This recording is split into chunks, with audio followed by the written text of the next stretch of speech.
قل هذه سبيلي أدعو إلى الله.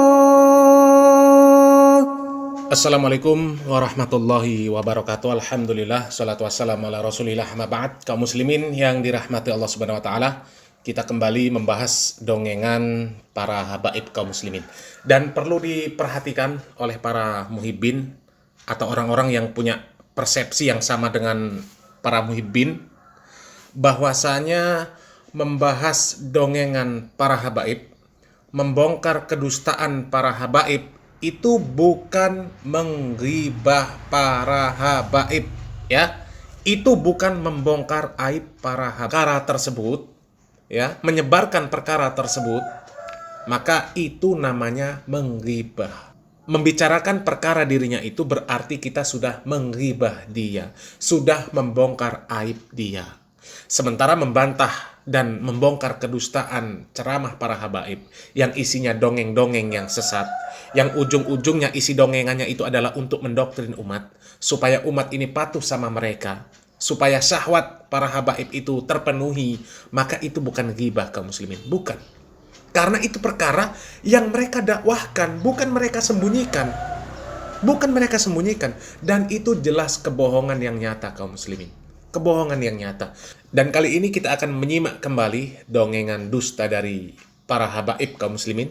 Kita langsung saja simak videonya kaum muslimin. Faqih al-Muqaddam Thani, beliau punya anak namanya Habib Bakar Sakran, ayah daripada Al-Habib Abdullah Al-Idrus. Al-Habib Abu Bakar Sakran pernah memijit kaki ayahnya.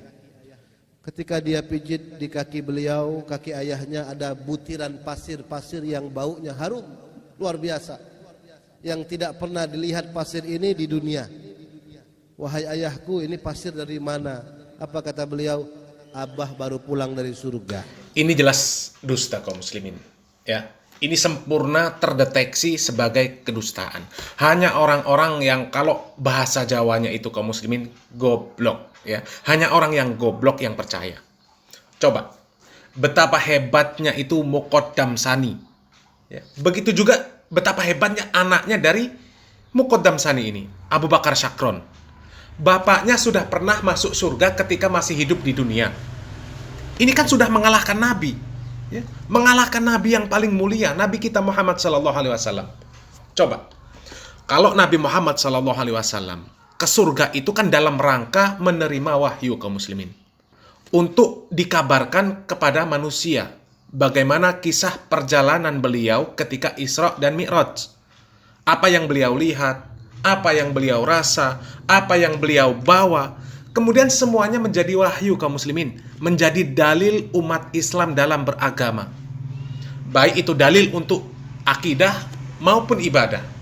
Lah kalau Muqaddam Sani ini ke surga cuma jalan-jalan kaum muslimin, apa nggak lebih hebat dari Nabi itu namanya? Ya, coba, apa namanya kalau bukan kedustaan kaum muslimin? Apa pentingnya Muqaddam Sani ini diizinkan masuk surga? Ya, apa pentingnya? Kemudian dengan siapa dia terbang ke surga kaum muslimin? Naik apa? Apalagi sampai bawa pasir dari surga ke dunia kaum muslimin. Yang kata anaknya pasirnya ini nggak pernah dilihat di dunia. Baunya juga luar biasa wangi. Memangnya Abu Bakar Sakron ini pernah keliling dunia? Kok bisa tahu pasir itu nggak ada di dunia?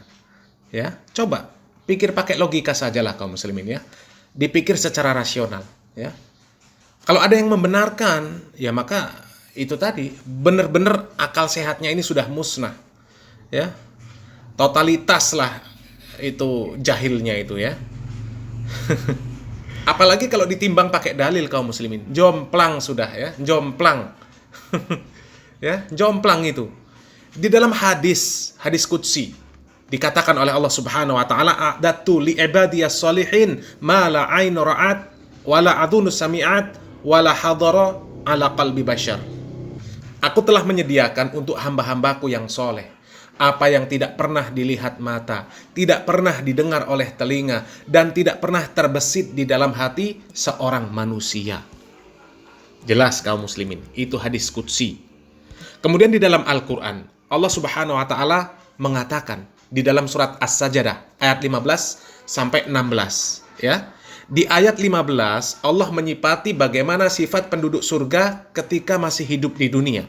Kata Allah Subhanahu wa Ta'ala, tatajafa junubuhum 'anil madaji yad'una rabbahum khaufaw wa tama'a wa mimma razaqnahum yunfikun.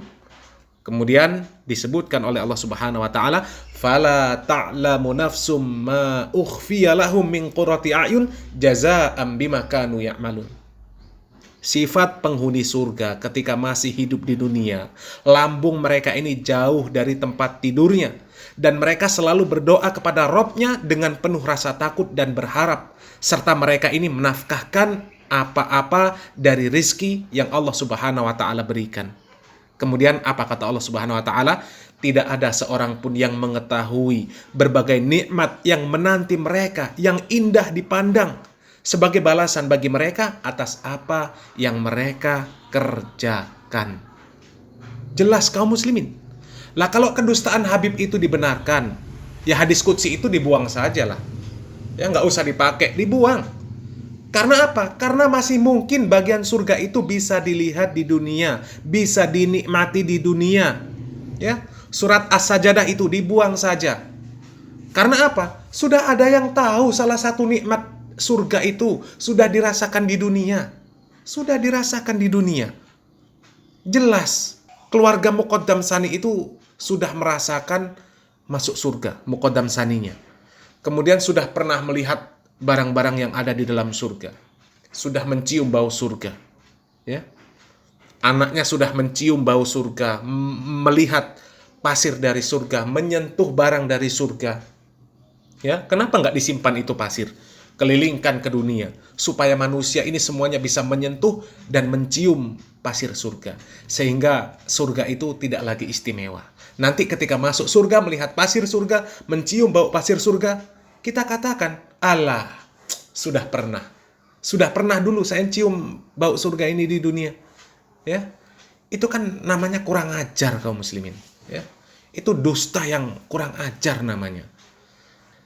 Jadi Muqaddam Tsani ini sudah kayak malaikat Jibril kaum muslimin. Bisa membawa benda surga ke dunia. Hajar Aswad. Ya, ini kedustaan kaum muslimin. Kedustaan yang sempurna. Dan semoga kita terhindar dari para pendusta yang seperti itu kaum muslimin ya.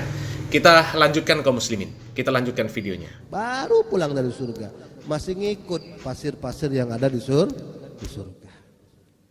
Mustahil enggak? Tidak mustahil. Ya, Allah kalau berkehendak kun fayakun. Selalu dan selalu itu dalih yang mereka pakai kaum muslimin. Mereka mengatakan kalau Allah sudah berkehendak maka apa yang mustahil? Tidak ada yang mustahil. Allah kalau berkehendak tinggal kun saja maka semuanya bisa terjadi. Itu kalimatnya benar kaum muslimin. Benar. Innama amruhu idza arada syai'an ayyaqula lahu kun fayakun. Benar kalimat itu kaum muslimin. Tapi maknanya diselewengkan. Kalimatul haq urida bihal batil. Ayat itu menunjukkan kekuasaan Allah kaum muslimin. Ya. Allah itu kalau sudah berkehendak untuk melakukan sesuatu maka tinggal dikatakan jadi. Termasuk Allah Subhanahu wa Ta'ala berkehendak untuk menentukan syariat. Ya. Dan manusia ini terikat dengan syariat, makhluknya terikat dengan syariat. Allah Subhanahu wa Ta'ala berkehendak untuk menentukan kadar makhluknya. Ada batasan mana yang bisa dijangkau oleh makhluknya dan mana yang tidak. Mana yang bisa dinalar makhluknya dan mana yang tidak.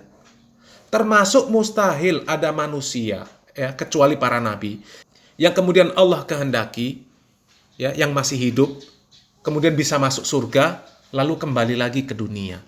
Apalagi hanya sekedar jalan-jalan seperti Muqaddam Tsani. Nabi saja bukan dalam rangka jalan-jalan ke surga. Ini kok dalam rangka jalan-jalan. La ilaha illallah. Kalau dalil yang seperti itu, ya, dalil yang seperti itu, Allah berkehendak maka semuanya pasti bisa terjadi. Kemudian digunakan tanpa diatur dengan syariat, maka nanti akan mungkin ada juga Habib yang saking saktinya, ya, mengaku wali, mengaku bisa mengislamkan orang-orang kafir yang sudah mati. Dan itu sudah ada. Hanya saja belum spesifik dia mengatakan Fir'aun, Qarun, Haman, Namrud, Abu Lahab, Abu Thalib, Abu Jahal dan sebagainya, ya, berhasil dia islamkan, ya. Tinggal menunggu waktu saja mungkin. Nanti ada yang berani mengatakan seperti itu. Kemudian dalilnya, kalau ada yang nggak percaya, mereka akan jawab, kalau Allah Subhanahu wa Ta'ala sudah berkehendak, maka apa yang tidak mungkin? Dan akhirnya kaum muslimin, hancurlah syariat yang dibawa oleh Nabi Muhammad SAW. Dan yang percaya dengan dongeng kedustaan seperti itu hanyalah orang-orang yang goblok itu tadi, kaum muslimin. Dan kita berdoa semoga Allah Subhanahu wa Ta'ala selalu memberikan taufik dan hidayahnya kepada kita semuanya kaum muslimin, memberikan akal sehat dan kewarasan, memberikan keistiqomahan kepada kita untuk menjalankan syariat Islam ini dengan benar, sesuai dengan Al-Quran dan Sunnah, dengan manhaj para salafus soleh yang disampaikan oleh dai-dai yang lurus sampai sekarang ini. Wallahu a'lam bishawab. Salam waras, salam akal sehat. Barakallahu fikum. Wassalamualaikum warahmatullahi wabarakatuh.